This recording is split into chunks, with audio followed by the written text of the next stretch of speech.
Vamos a abrir nuestras Biblias ahí en la primera carta del apóstol Juan, hermanos. Primera carta de Juan.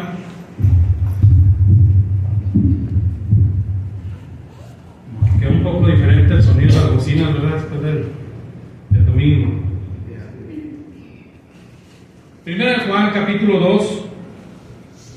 Y vamos a leer primeramente, hermanos, del versículo 1 al versículo 6.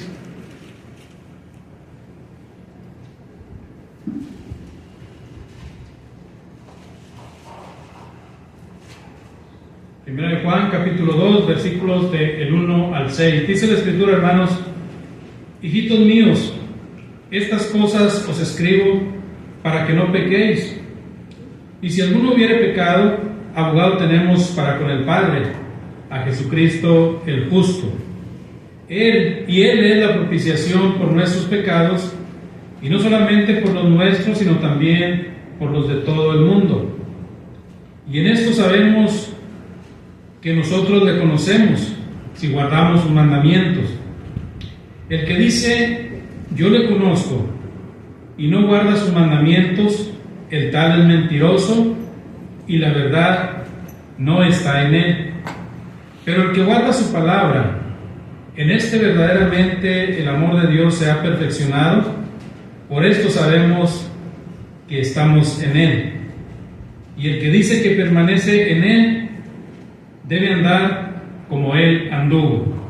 Hermano, lo que nosotros vamos a ir aprendiendo en estas tres cartas que nos va a presentar el apóstol Juan, hermanos, es saber, hermanos, y estar pendientes de la seguridad que nosotros tenemos de nuestra salvación y de un día, hermanos, estar en la eternidad. Y el apóstol Juan, hermanos, nos invita a estar siempre pensando, estar siempre analizando y estar siempre, hermanos, viviendo de acuerdo a la palabra de Dios. Recordamos que cuando empezamos en el capítulo 1, hermanos, hablábamos de la comunión con el Padre, ¿verdad? Hablábamos de la comunión que nosotros tenemos con Dios y con su Hijo Jesucristo. Y Juan dice, hermanos, que hay un registro de parte de él y de los apóstoles para nosotros, para echar mano de él y para analizar, hermanos, si nosotros tenemos esa misma comunión con Dios y con su Hijo Jesucristo. Y él dice, hermanos, las cosas que escuchamos, las cosas que nosotros pudimos ver con nuestros ojos y pudimos contemplar, lo que palparon nuestras manos tocante al verbo de vida, esto también les anunciamos. Y todas esas cosas, hermanos, que el apóstol Juan y los apóstoles vivieron en el momento en que ellos, hermanos, interactuaban con el Señor Jesucristo, los milagros que vieron de Él, la doctrina, la enseñanza que escucharon de Él, los milagros que pudieron presenciar, hermanos, todas esas cosas, dice Juan, nosotros las compartimos con ustedes porque queremos que su comunión sea verdaderamente con el Padre y con el Hijo, como lo hacemos nosotros. Y luego, hermano, nos va a decir cómo es nuestra comunión con Dios, ¿verdad? Si vamos un poquito del capítulo 1, hermanos, vemos del versículo 5 al 9, va a darnos una enseñanza del apóstol Juan al mostrarnos que Dios es luz y que no hay tinieblas en él, ¿verdad? Y luego dice, este es el mensaje que hemos oído de él, y este mensaje se los anunciamos. Dios es luz y no hay tinieblas en él. No hay tinieblas en él. Y notemos esto, lo que dice el versículo 6, dice, si decimos que tenemos comunión con él y andamos en tinieblas, mentimos y no practicamos la verdad. Lo que Juan, hermanos, dice es, hay dos lugares donde tú puedes estar solamente. O estás en la luz o estás en las tinieblas. Estás con Dios o no estás con Dios, porque Dios es luz y no hay tinieblas en él. Por tanto, dice Juan, cuando nosotros decimos que tenemos comunión con Dios, que tenemos comunión con el Hijo, pero nuestra vida es una vida que anda en tinieblas, dice, estamos mintiendo. Y la mentira es un pecado, o sea, estamos mintiendo que tenemos comunión cuando nuestra práctica, nuestra vida no es al lado de Dios ni es el lado del Señor Jesucristo. Nuestra vida es una vida contraria a lo que Dios es, una vida que no anda en tiniebla, que no anda en luz, y por consiguiente dice, no practicamos la verdad. Luego el versículo 7 dice, pero si andamos en luz, como Él está en luz, entonces tenemos comunión unos con otros, y la sangre de Jesucristo, su Hijo, nos limpia de todo pecado. Fíjese, hermano, es importante este versículo 7 por la razón de que, hermanos, cuando nosotros andamos en luz, como Dios está en luz, entonces nosotros tenemos una verdadera comunión con Él. Pero hay algo más que dice Juan, dice, y la sangre de su Hijo Jesucristo, ¿qué hace, hermanos? Nos limpia de todo pecado. Nos limpia de todo pecado. Esto quiere decir, hermanos, algo muy importante. Algo muy importante que es con lo que va a empezar el capítulo 2. Juan, hermanos, en este versículo 7 dice, hermanos, que nosotros, estando en comunión, podemos pecar o no pecamos.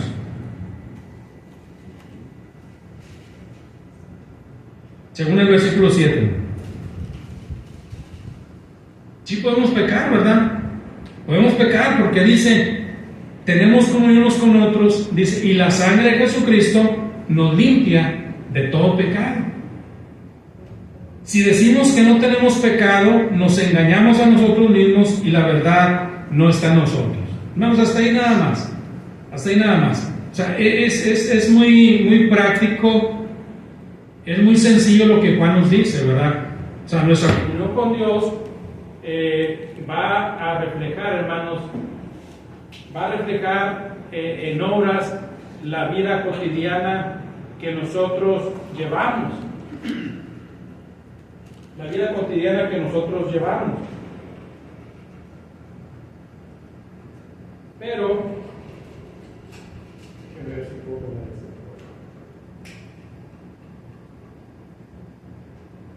A ti no.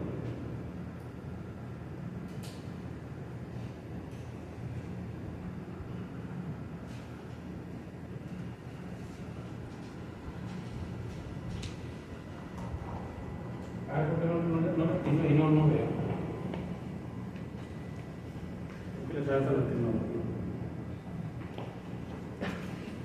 Y entonces, hermanos, cuando nosotros comenzamos ahí en el capítulo 2, podemos nosotros enlazar, hermanos, lo que está diciendo Juan en esos versículos con los que termina el capítulo 1. Porque fíjense lo que dice Juan. Dice, hijitos míos, estas cosas os escribo para que no pequéis. O sea, ¿cuál es el propósito del apóstol, hermanos, al escribir este capítulo 2? Hay un propósito. ¿Cuál es el propósito, hermanos? ¿Pecar o no pecar? Pues dice, para que no pequéis, ¿verdad? Ese es el propósito. Estas cosas os escribo para que no pequéis. O sea, ese es el mandamiento, hermanos. No pecar. Dice, pero si alguno hubiere pecado, abogado tenemos para con el Padre, a Jesucristo el justo. Fíjense que entonces, hermanos, en nuestra vida como cristianos siempre va a haber la posibilidad de que nosotros pequemos. Pero no es algo, hermanos, que debe ser un hábito en nuestra vida. No debe ser un hábito, hermanos, porque entonces las cosas serían diferentes. Si alguno hubiere pecado, tenemos un abogado que nos ha puesto nuestro Dios, que es Jesucristo, el justo, hermanos, que va a interceder por cada uno de nosotros. Ahora, ¿por qué Juan deja, hermanos, ese paréntesis, si alguno hubiere pecado, hermanos? ¿Por qué? ¿Por qué creen ustedes? Cuando yo leía este capítulo 2, hermanos, yo me acordaba de lo que dice la Biblia en Génesis capítulo 6, versículos del 1 al 6 también, hermanos. O sea, cuando Dios, hermanos, hace aquella primer civilización en los tiempos de Noé, Dios contempla, hermanos, a aquella sociedad después del diluvio y dice Dios, hermanos, dice, no contenderá para siempre mi espíritu con el hombre porque él es carne. Dios está viendo la naturaleza de cada uno de nosotros y dice, Él es carne. Y sus pensamientos y las intenciones de su corazón, dice, van a ir de continuo solamente al mal, es decir, al pecado. Dios conoce la naturaleza de cada uno de nosotros y sabe, hermanos, que podemos pecar, podemos caer. Por eso Juan dice, y si alguno hubiera pecado, abogado tenemos para con el Padre. Ahora, ese paréntesis, hermanos, tampoco es un camino para que nosotros llevemos una vida de pecado por el hecho de que tenemos un abogado que intercede por nosotros. Un abogado, hermanos, que va a presentarse ante Dios y a dar los argumentos para que Él nos perdone a nosotros del pecado que hayamos cometido. Hermanos, pensemos por un momento en cosas seculares. Por ejemplo, hermanos, en nuestra vida secular, una persona que comete un agravio, una persona que comete un delito, hermanos, en la sociedad, y va a dar a prisión, hermanos, ¿qué es lo que necesita esta persona para quedar libre, para poder salir de esa situación? Pues necesita, hermanos, un abogado, ¿verdad?, que presente argumentos ante un juez para que pueda otorgar una libertad. Pero esa persona, hermanos, que ha cometido ese delito, que ha cometido esa transgresión, debe ser una persona, hermanos, que garantice que lo que él está diciendo es la verdad, para que el abogado, hermanos, pueda presentar una defensa ante el juez que le pueda otorgar, hermanos, una libertad. En el primer capítulo, Juan dijo que si nosotros confesamos nuestros pecados, Él puede limpiarnos de ellos, puede perdonar nuestros pecados. Pero, hermanos, la idea aquí de Juan es que no pequemos, hermanos, que no pequemos. Una vida santa, una vida de santidad, hermanos, delante de nuestro Dios. Delante de nuestro Dios. ¿Quién de nosotros, hermanos, como cristianos, no tiene el temor de pecar? ¿O quién de nosotros, hermanos, no ha pecado?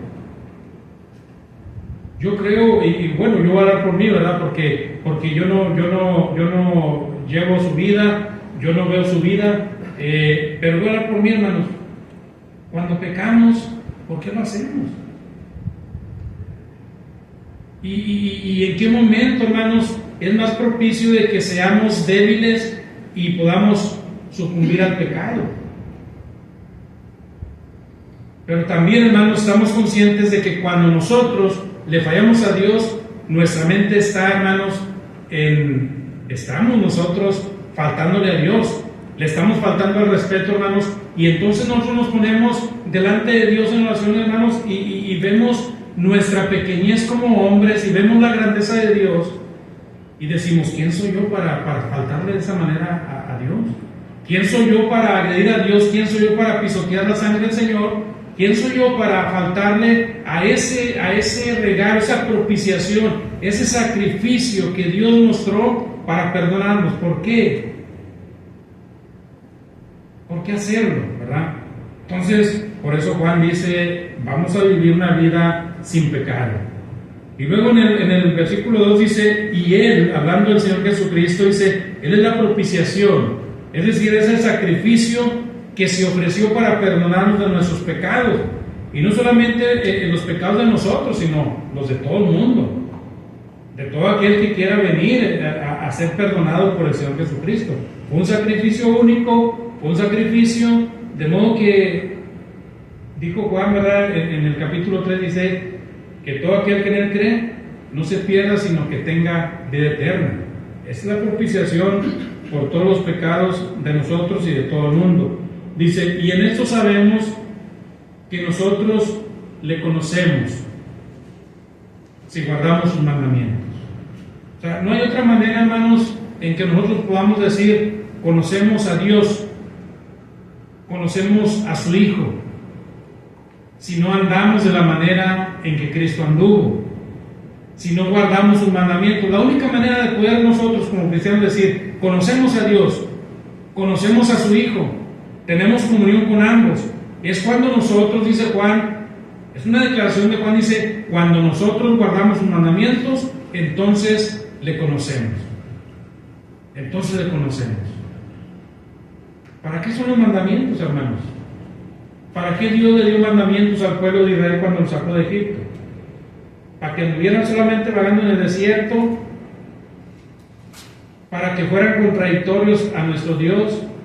¿Para que hicieran de acuerdo a lo que su corazón les dictaba? No, hermanos, los mandamientos que Dios les otorgó fue para que ellos vivieran en santidad, para que ellos tuvieran una comunión con Él, para que ellos sirvieran a Dios de la manera en que Dios ordenaba. Por eso Dios les dio un decálogo, por eso Dios les dio estatutos, para que ellos supieran cómo vivir en la sociedad, cómo vivir para Dios. Y hermanos, es lo mismo que nosotros tenemos. Los mandamientos de Dios nos han sido otorgados para conocerle a Dios y saber qué es lo que Dios espera de nosotros. Ahorita vamos a ver un ejemplo aquí, ¿verdad? Ahorita lo vamos a ver. Dice el versículo 4, es el que dice, yo le conozco. Fíjese bien, el que dice, yo le conozco y no guarda sus mandamientos, el tal es mentiroso y la verdad no está en él. Pero el que guarda su palabra, en verdaderamente el amor de Dios se ha perfeccionado. Por eso sabemos que estamos en Él. El que dice que permanece en Él, ¿qué debe hacer, hermanos? Andar como Él anduvo. Un mandamiento, hermanos, que vamos a ver ahorita a partir del versículo 7 es primero, hermanos, para nosotros poder guardar los mandamientos de Dios, para poder nosotros decir que le conocemos, en esta vida, dice el versículo 6, debemos vivir, debemos andar como Cristo anduvo en esta vida. Ha dejado ejemplos el Señor Jesucristo. Nos haga ejemplos, hermanos, de cómo servir. Por ejemplo, Juan capítulo 13 nos da un ejemplo de servicio, hermanos, cuando Él lava los pies a los apóstoles. Era un trabajo, hermanos, que no cualquiera podía hacerlo. Era un trabajo, hermanos, que aún el esclavo gentil se negaba a hacerlo. Era un trabajo, hermanos, que hizo el Señor Jesucristo para mostrarnos cómo podemos servir. Y la Biblia dice, hermanos, que cualquiera de nosotros que sirve, es mayor en el reino. Es grande cuando servimos, hermanos. Y cuando habla del amor, hermanos, dice también, ahí en el versículo 7, dice, hermanos, no os escribo un mandamiento nuevo, sino el mandamiento antiguo que habéis tenido desde el principio. Este mandamiento antiguo es la palabra que habéis oído desde el principio. Sin embargo, os escribo un mandamiento nuevo que es verdadero en Él y en vosotros, porque las tinieblas van pasando y la luz verdadera ya alumbra. Una vida, hermanos, una vida al lado del Señor, una vida al lado de nuestro Dios, hermanos, es una vida que refleja la luz de Dios. Es una vida que refleja la verdad de Dios. Y Juan está hablando de un mandamiento, hermanos, que es el mandamiento del amor. Y dice Juan, es un mandamiento nuevo, que no es nuevo, porque es un mandamiento que ya lo habían oído desde el principio. Es decir, es el mandamiento que ya les había dicho el Señor Jesucristo, que lo habíamos oído de Él, que no es algo que yo les estoy inventando, es un mandamiento que dio el Señor. Y ese mandamiento, en Juan capítulo 13, versículo 34, el Señor dice, un mandamiento nuevo os doy, que os améis unos a otros, y luego dice, ¿cómo? Como yo os he amado, así también ustedes ámense unos a otros. Fíjense, hermano, ese es el mandamiento que está hablando Juan. Es el mandamiento. Y Cristo dice, ámense unos a otros. Hay un mandamiento, hermanos, amarnos. Otro mandamiento y muchos mandamientos que nos van a ayudar, hermanos, de que esas tinieblas que puede haber en la vida del cristiano, hermanos, vayan pasando. Cuando nosotros cumplimos con los mandamientos de Dios, con cada uno de ellos, hermanos, nuestra vida va teniendo dirección, va teniendo claridad. Nuestra vida está siendo alumbrada por la verdad de Dios, por la gloria de Dios. Las tinieblas van pasando, van quedando atrás, hermanos, porque estamos practicando los mandamientos de Dios. Y con respecto al amor, fíjense, hermanos, es un amor que el Señor nos invita a imitarlo. ¿Cómo fue el amor del Señor para con nosotros? ¿Cómo fue el amor de Dios? Decíamos, hermanos, recuerdo el estudio, el sermón del domingo pasado, antepasado, que hablamos del amor. Un amor, hermanos, incondicional. Un amor en que Dios no escatimó nada. Es decir, Dios, hermanos, entregó a su Hijo en sacrificio por nosotros, por el amor con que nos amó. De tal manera amó Dios al mundo. El amor de Cristo, hermanos, no escatimó nada. Cristo no escatimó nada porque dice Filipenses que Él no escatimó el ser igual a Dios como cosa que aferrarse, sino que se despojó a sí mismo tomando forma de siervo y estando en la condición de hombre, se humilló a sí mismo, haciéndose obediente hasta la muerte y muerte de cruz. Entonces, Dios, hermanos, no escatimó nada para mostrar su amor. Cristo no escatimó el ser igual a Dios para mostrarnos su amor y morir en la cruz por nosotros. Entonces, así, hermanos, es el amor de Cristo. Y dice, así quiero que se amen unos a otros como yo los he amado. Cuando nosotros pensamos en el amor, hermanos, o en cómo nosotros nos podemos manifestar el amor, sería muy bueno que nosotros pensáramos en esas palabras del Señor Jesucristo. O sea, el verdadero amor que Dios mostró, que Cristo mostró, hermanos, debemos nosotros leer en nuestra mente ese pasaje de Juan capítulo 3, versículo 34, y nos vamos a dar cuenta, hermanos, que no es lo mismo amar que una cordialidad. No es lo mismo el amor que Cristo nos mostró al solamente expresar algo endógeno de nuestros labios, sino que el amor, hermanos, es algo que se debe de manifestar y demostrar como Cristo lo manifestó a nosotros, de esa manera. Luego, hermanos, dice versículo 9, dice, el que dice que está en luz y aborrece a su hermano, ¿qué pasa con este cristiano, hermano? Dice, el que dice que está en luz y aborrece a su hermano, está todavía en tinieblas. O sea, es un error, es una falsedad que yo puedo decir, yo estoy en luz. Yo conozco a Dios, porque dijimos que el que conoce a Dios es que guarda sus mandamientos. Y guardar sus mandamientos es que anda en luz, está en la luz de Dios. Entonces, cuando yo digo que estoy en luz, que conozco a Dios, que guardo sus mandamientos, pero no amo como Cristo amó, no amo a mi hermano, hermanos, entonces, ¿qué dice Juan? El tal es mentiroso. En otras palabras, hermanos, eso es una falacia, es una hipocresía que nosotros podemos estar mostrando. No puede ser algo real cuando nosotros aborrecemos a alguien. Ahora, yo quiero especificar algo ahí, hermanos. A veces podemos discrepar, hermanos, en pensamientos y en formas con un hermano, ¿sí? Podemos tener conceptos diferentes con respecto a algo, porque los hay, los va a haber. O lo que nosotros decimos, puede haber desacuerdos, porque tenemos puntos de vista muy diferentes, maneras de pensar distintas. Pero que eso, hermanos, que una diferencia en un significado, en una aplicación, no es lo mismo, hermanos, tener un desacuerdo a aborrecer. Eso no quiere decir que yo estoy aborreciendo a un hermano, ni viceversa. Podemos tener desacuerdos, sí.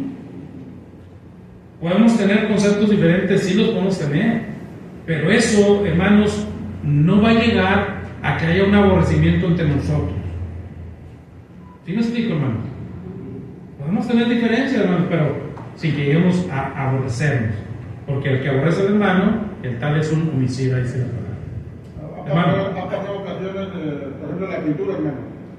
Se va a cambiar el color del edificio y pues no todos estamos de acuerdo, vamos, pero al final se coge lo mejor, o sea, y no es con la idea de lastimar a nadie, sino llegar a un concepto y que las cosas queden en común acuerdo. ¿Sí? Pero eso no nos va a llevar a aborrecer a nadie, o sea, simplemente va a haber diferencias. Va a haber diferencias, sí, y nunca, hermanos, son muchas opiniones con respecto a cada actividad, pero yo creo que cuando se elige por una, es la mejor elección, ¿verdad? Y ahí todos debemos estar en común acuerdo. Eso fue lo que se eligió, eso fue lo que se decidió, entonces todos los demás estamos de acuerdo en lo que se dijo. Muy bien, ¿alguien más quiere participar, hermano? Hermano, en ese punto de las diferencias, hermano, creo que en la escritura vemos varios ejemplos que nos muestran que puede haber algún punto de opinión distinto, pero no quedarse con ese mal sentimiento, ¿verdad? Porque estoy viendo lo que veíamos en la carta de Pedro, hermano, cómo Pablo le había llamado la atención a Pedro, ¿verdad? Por sus comportamientos, pero en el último capítulo que leíamos de segunda de Pedro, Pedro habla de Pablo, ¿verdad? Y dice que como el apóstol Pablo les había enseñado. Entonces Pedro no se quedó con un mal sentimiento de decir, pues este fue el que me exhibió, fue el que me puso en mal con los hermanos o algo, sino que entendió, ¿verdad? Entonces lo mismo pasó con Juan Marcos cuando tuvieron la diferencia con Bernabé y después mandó llamar a Juan Marcos para que lo siguiera, y con Bernabé cuando en la primera carta de los Corintios, ¿verdad? Creo que es cuando él habla de que acaso Bernabé y yo no tenemos Sí. la libertad de tener nuestra mujer. O sea, aunque habían tenido una diferencia, Pablo seguía amándolos y seguía defendiéndolos a ellos. Claro. Y Pedro resalta, ¿verdad? La intención, la buena intención del apóstol Pablo cuando dice, y en las demás cartas del hermano Pablo, entonces nos habla de estas cosas. O como Pablo dijo, como mencionabas de Juan Marcos, en un momento tuvimos una diferencia, pero ahora me es útil para el Evangelio. Exactamente, hermano. Entonces podemos tener algunas diferencias, algunas opiniones diferentes, conceptos diferentes, pero sin llegar, hermanos, a un aborrecimiento entre hermanos, porque eso no es lo que el propósito de Dios a limpiarnos de todos nuestros pecados y darnos una vida nueva, darnos una vida diferente. Muy bien, dice, el versículo dice, el que ama a su hermano, note esto, el que ama a su hermano, ahora sí vemos algo diferente, el que ama a su hermano permanece en luz y en él no hay tropiezo. No hay tropiezo. Hermanos, cuando se guarda un rencor, vamos a ver un poquito del versículo anterior. Cuando se guarda un rencor, hay algo latente, hermanos, que puede detonar el pecado. Hay algo latente, hermanos, que nos puede llevar a romper una comunión con nuestro hermano por un punto de vista diferente. Sin embargo, cuando leemos este versículo, dice que el que ama a su hermano permanece en luz. Permanece en luz. Y no hay ningún tropiezo en él. Pienso yo, hermanos, que cuando estas cosas se van dando en nuestra vida cotidiana, y hablo de cotidiana como cristianos, en un sentido espiritual, cuando estas cosas cotidianas como cristianos no se van dando, no hay nada que nos haga tropezar. Estamos en luz, es decir, estamos con Dios, caminamos con Dios, guardamos sus mandamientos, podemos amar al hermano. Y si estamos haciendo todo esto, ¿qué nos puede hacer caer, hermanos? Cuando amamos de esta manera, nada nos puede separar del amor de Dios, nada nos puede separar del amor de Cristo, hermanos, porque estamos viviendo como Él vivió. Queremos ser así como cristianos, tenemos que empezar, hermanos, a estar en Él. Si no estamos en Él, nuestra vida cristiana, hermanos, va a tener muchas complicaciones. Nuestra vida cristiana va a tener dificultades para avanzar, va a tener dificultades, hermanos, para tener comunión, para amarnos los unos con los otros. Versículo 11, pero el que aborrece a su hermano está en tinieblas y anda en tinieblas y no sabe a dónde va, porque las tinieblas le han cegado los ojos. Ahora sí, hermanos, un total desastre, ¿verdad? Cuando nosotros no nos damos cuenta de lo que está pasando con nosotros, cuando no nos damos cuenta de lo que está sucediendo, de cómo estamos impactando nosotros a un hermano, dice el apóstol Juan, simple y sencillamente, está en tinieblas. vive en tinieblas, y las tinieblas le han hecho tropezar. Las tinieblas le han cegado de tal manera que no sabe quién es, que no sabe a dónde va, que no sabe cómo dirigirse. Vivir en tinieblas, hermanos, es no tener la luz de Dios, no tener la dirección de Dios. Es contrario, hermanos, a lo que Juan dice al principio, ¿verdad? Es contrario a lo que Juan dice: hijitos míos, estas cosas les escribo para que no pequéis. Pero si alguno hubiera pecado, abogado tenemos con el Padre. Aquí es diferente, hermanos. El que aborrece a su hermano está en tinieblas, anda en tinieblas, no sabe a dónde va, porque las tinieblas le han cegado. Aquí hay una vida, hermanos, diferente. Aquí hay una vida donde el pecado es un hábito personal, es un hábito cotidiano, continuo, hermanos, que conociendo que es pecado, lo seguimos haciendo. Conociendo que es pecado, lo seguimos practicando. Y ahí sí tenemos un problema, hermanos. Porque ahí sí estamos expuestos al juicio de Dios, estamos expuestos a la venganza de Dios, como dice el escritor a los Hebreos. Tenemos un gran problema, hermanos, ahí. Entonces, hermanos, Juan nos presenta de una manera muy práctica cómo podemos nosotros conducirnos, cómo podemos dirigirnos y qué es lo que debemos hacer. Andar en Él, andar en luz, guardar sus mandamientos y amar a los hermanos. Después, hermanos, vamos al versículo 12. Y vamos a leer del versículo 12 al versículo 14. Dice la Escritura: os escribo a vosotros, hijitos.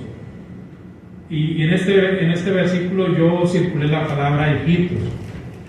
Porque vuestros pecados han sido perdonados. Y luego subrayé: han sido perdonados por su nombre. Versículo 13 dice: os escribo a vosotros, padres, y circulé la palabra padres, porque conocéis al que es del principio. Subrayé: porque conocéis al que es desde el principio. Os escribo a vosotros, jóvenes, porque habéis vencido al maligno. Pero fíjense que luego repite otra vez el apóstol Juan, dice: os escribo a vosotros, hijitos, porque habéis conocido al Padre. Os escribo a vosotros, padres, porque habéis conocido al que es desde el principio. Y les escribo a ustedes, jóvenes, porque son fuertes, y la palabra de Dios permanece en vosotros, y habéis vencido al maligno. Nuestra vida como cristianos, hermanos, es una vida que tiene un proceso. Es una vida que tiene un proceso. Y Juan, hermanos, nos está enseñando la manera en que la palabra de Dios impacta al cristiano desde que comienza su vida espiritual. Ejemplo, el domingo tuvimos dos conversiones, ¿verdad? Hubo 2 bautismos en esta campaña pasada. La hermana Jazz y el hermano Raimundo. Dos jovencitos, hermanos, que yo no sé si tengan pecado, pero ellos le pidieron ser bautizados para perdonar sus pecados. Pero ellos son a lo que Juan llama aquí hijitos, una vida cristiana que está comenzando. Una vida cristiana, hermanos, donde Juan dice: ustedes, hijitos, han sido perdonados sus pecados por nombre. Y como han sido perdonados sus pecados, ustedes conocen al Padre. Y lo habla de los padres, hermanos. Habla de una etapa ya de madurez. Una etapa donde ya conocimos a Dios, conocemos a su Hijo. Y, hermanos, hemos alcanzado una madurez espiritual que nos permite estar firmes en nuestra fe. Habla a los jóvenes que tienen la batalla constante. Habla a los jóvenes que permanecen en la palabra de Dios, que la palabra mora en ellos, en sus corazones, y que los ha hecho fuertes de tal manera que ellos han podido vencer al enemigo, al maligno. Fíjense, hermanos, cómo Juan presenta la manera en que la palabra de Dios llega a nosotros, nos ayuda a conocerle, nos ayuda a estar firmes y nos ayuda, hermanos, a ganarle la batalla al enemigo. La palabra de Dios, hermanos, es importante en nosotros. Dice Pablo en la carta a los Colosenses capítulo 3, versículo 16, dice: la palabra de Cristo more, ¿cómo, hermanos? En abundancia en vuestros corazones. Y luego dice: ¿por qué, hermanos? Cuando mora en abundancia, eso va a ayudar, hermanos, a que nosotros seamos enseñados por la palabra, que podamos enseñar con la palabra, que seamos exhortados a través de los cantos, de los himnos y de todo eso, hermanos. Nosotros somos exhortados y vamos alcanzando madurez. Y dice Pablo: y todo lo que tú hagas Todo lo que hagas, hazlo en el nombre de Dios, en el nombre del Señor Jesucristo. Todo lo que hagamos, de hecho de palabra, hermanos, debe ser con la garantía, hermanos, de que estamos glorificando el nombre de nosotros. Versículo 15, hermanos: no améis el mundo ni las cosas que están en el mundo. Si alguno ama el mundo, el amor del Padre no está en él, porque todo lo que hay en el mundo, los deseos de la carne, los deseos de los ojos y la vanagloria de la vida, no provienen del Padre, sino del mundo. Y el mundo pasa y sus deseos, pero el que hace la voluntad de Dios permanece para siempre. En estos versículos yo encuentro, hermanos, estas cosas que se van a oponer, hermanos, se van a oponer a lo dicho por Dios, o se oponen a Dios mismo. Y la invitación del apóstol Juan es, hermanos, no ames el mundo. Y al hablar de, hermanos, de no amar al mundo, está hablando de no, hermanos, de no contaminarnos, de no hacer lo mismo que el mundo hace, de no practicar lo mismo que el mundo practica, porque todo eso es contrario a la verdad de Dios. Es contrario a lo que Dios nos enseña. No ames el mundo ni las cosas que están en el mundo. Si alguno ama al mundo, dice, el amor del Padre no está en él. Es decir, hermanos, estamos poniendo en balanza qué pesa más en mi vida: amar el mundo, las cosas que hay en el mundo, o amar a Dios. O sea, ¿qué me da más? ¿Qué me da más? Y luego también dice, porque todo lo que hay en el mundo, ahí va todo lo que hay en el mundo. Primero, los deseos de la carne, los deseos de la carne, los deseos de los ojos y la vanagloria de la vida. Todo esto, dice, no proviene del Padre, sino del mundo. O sea, tres cosas importantes que menciona Juan, que nosotros podemos tomar ventaja y amar más esas cosas que amar a Dios. Los deseos de la carne, hermanos, las satisfacciones personales, los deseos de los ojos, hermanos, la altivez de esta vida, el querer, hermanos, ser imponentes, el querer impactar a los demás con cosas que los demás nos tienen, hablando de términos materiales. Juan dice, todo esto no proviene de Dios, sino proviene del mundo. Es lo que el mundo ofrece. Es lo que el mundo ofrece. Me acuerdo, lo leí ahí en Salomón capítulo 11, versículo 9, dice, hablándole a los jóvenes, dice Salomón: alégrate, joven, en los días de tu juventud, y toma en placer tu corazón y anda a la vista de tus ojos. ¿Sí? Fíjense bien. O sea, Salomón, hermanos, dice, tú puedes hacerlo, joven. O sea, podemos hacer lo que diga nuestro corazón, ¿sí? Deseos de la carne. Podemos hacer lo que ven nuestros ojos, anda a la vista de tus ojos. Sí, dice Salomón, puedes hacerlo. Porque Salomón había entendido, hermanos, que el verdadero propósito de la vida estaba en Dios, no en las cosas del mundo, ni en los deseos de la carne, ni en los deseos de los ojos, ni en la vanagloria, porque todo eso lo experimentó Salomón. Por eso termina ese versículo 1 diciendo, pero sabe que sobre todas estas cosas Dios te va a juzgar. Es decir, tienes la libertad de hacerlo, pero Dios te va a juzgar. Mejor no lo hagas. Entonces Juan dice que estas cosas, hermanos, se oponen a lo establecido por Dios. Están en contra de Dios. Y si nosotros, hermanos, amamos más estas cosas, entonces el amor de Dios no está con nosotros. Luego dice el versículo 17, el mundo pasa y sus deseos, pero el que hace la voluntad de Dios permanece para siempre. No podemos amar, hermanos, algo que es pasajero. No podemos amar algo que se va a terminar, que se va a acabar. Por el contrario, tenemos que amar a Dios y hacer su voluntad, porque esto, dice Juan, esto permanece para siempre. Y ahí está, hermanos, el balance de las cosas. Ahí está el balance. Un ejemplo, hermanos, en Génesis capítulo 1, capítulo 3, hermanos, ¿qué pasó con Eva en el huerto del Edén? ¿Qué les dijo Dios, hermanos, cuando los puso en el huerto?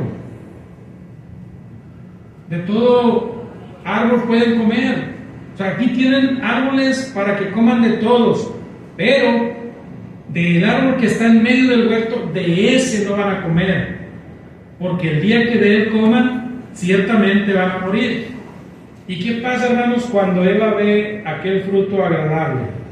Bueno, ya les dije, ¿verdad? Ve aquel fruto, ¿cómo lo vio ese fruto, Eva, hermanos? Agradable para comer. Los deseos de sus ojos. Vio aquel fruto, hermanos, y lo vio muy agradable y dijo, voy a tomar este fruto para comer. Y aparte que les había incitado Satanás, ¿verdad? No es cierto que vas a morir, sino que sabe Dios que el día que él coma van a ser semejantes a él, van a ser abiertos sus ojos, van a entender. Entonces a lo mejor Eva estaba pensando en lo que la serpiente le dijo, voy a tener ese conocimiento, esa sabiduría, voy a pensar como Dios. Vanagloria, altivez. Y hermanos, comete ese pecado y se acaba esa comunión con Dios. Dios los retira del huerto, los echa afuera y pone querubines para resguardar el huerto y, hermanos, los pone a trabajar. Se rompe la comunión. Cuando nosotros, hermanos, hacemos una práctica en nuestra vida de esas cosas, hacemos un lado a nuestro Dios. Y dicen, yo voy a dedicarme a esto, y nos afanamos de tal manera, hermanos, que logramos aquello, estamos trabajando y esforzándonos por algo que se va a acabar, por algo que va a pasar. Pero si hacemos la voluntad de Dios, hermanos, eso, dice Juan, eso va a permanecer para siempre. Eso va a estar en su corazón, va a estar en mi corazón, va a estar en mi mente, en su mente, hermanos. Cuando guardamos su palabra, cuando practicamos sus mandamientos, cuando nos amamos, cuando somos dirigidos por Él, hermanos, eso dura para siempre. Es un tesoro que nadie nos va a quitar. Dios nos lo ha entregado a nosotros para que vivamos con Él. La parte final, hermanos, del versículo 18 dice, hijitos, ya es el último tiempo y según vosotros oísteis que el anticristo viene. Así ahora han surgido muchos anticristos, por eso conocemos que es el último tiempo. Dice, salieron de nosotros, pero no eran de nosotros, porque si hubieran sido de nosotros, habrían permanecido con nosotros. Pero salieron para que se manifestase que no todos son de nosotros. Pero vosotros tenéis la unción del santo y conocéis todas las cosas. No les he escrito como si ignoraseis la verdad, sino porque la conocéis y porque ninguna mentira procede de la verdad. Hasta ahí nada más, hermanos. Ahora nos habla Juan, hermanos, de el anticristo. Y, hermanos, cuando hablamos del anticristo, no vamos a pensar en cosas diferentes porque Juan dice, les escribo a ustedes estas cosas como quienes conocen la palabra, quienes conocen eso, hermanos. Y cuando Juan habla de un anticristo, no está hablando de un monstruo, hermanos, no está hablando de una bestia de 7 cabezas, está hablando de alguien, hermanos. La palabra o el prefijo anti quiere decir en lugar de, o semejante a. O sea, es un prefijo que va a sustituir una cosa por la otra. Y hablar de un anticristo es hablar de alguien que está en contra de la verdad de Dios, alguien que niega a Cristo, que niega al Padre, que niega la verdad. Ese es el anticristo, hermano. Y Juan dice, y muchos anticristos han salido ¿de dónde? De nosotros. Los anticristos los había anunciado Pablo, ¿se acuerdan? En Hechos capítulo 20, versículo 28. Cuando reúnen a los ancianos, o sea, cuiden de la iglesia del Señor, cuiden de la iglesia la cual ganó con su propia sangre, porque yo sé que después de mi partida se van a levantar lobos rapaces que no van a perdonar el rebaño. Ahora, muchos anticristos, dice Juan, salieron de nosotros. No eran de nosotros, porque si hubieran sido nosotros, hubieran permanecido en Él. Pero salieron para que se manifestase, para que se comprobase que no todos son de Dios. Cuando nosotros, hermanos, empezamos a negar a Cristo en nuestra vida, cuando nosotros empezamos a darle lugar al pecado más que Cristo, nos estamos convirtiendo en anticristos. Estamos negando que Cristo nos limpió, que Cristo nos lavó, nos perdonó, hermanos, y estamos practicando un pecado. O estamos por citar un ejemplo, hermanos. Pero hablar de los anticristos es aquellos que dicen Cristo no vino en carne. O aquellos que empiezan a especular, es que si Dios dijo o no dijo con un texto, hermanos, están especulando y están agregando, quitando la palabra de Dios. No están guardando la fidelidad en la palabra de nuestro Dios. Y estos, dice Juan, se manifestaron para que se comprobase o se manifestase que no todos son de nosotros. Que no todos son de nosotros.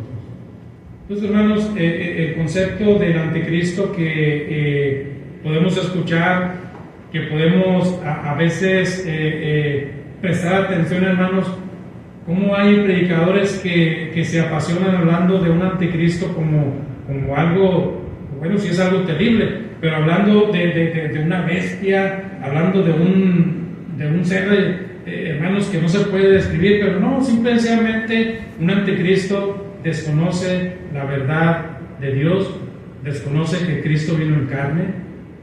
Hay quienes dicen que Cristo era un espíritu solamente, un fantasma, ¿verdad? Pero no. Juan nos dijo en el Evangelio, en el capítulo 1, que el verbo que estaba en el cielo, el verbo que estaba con Dios y que era Dios, ese verbo se manifestó, se hizo carne y habitó entre nosotros.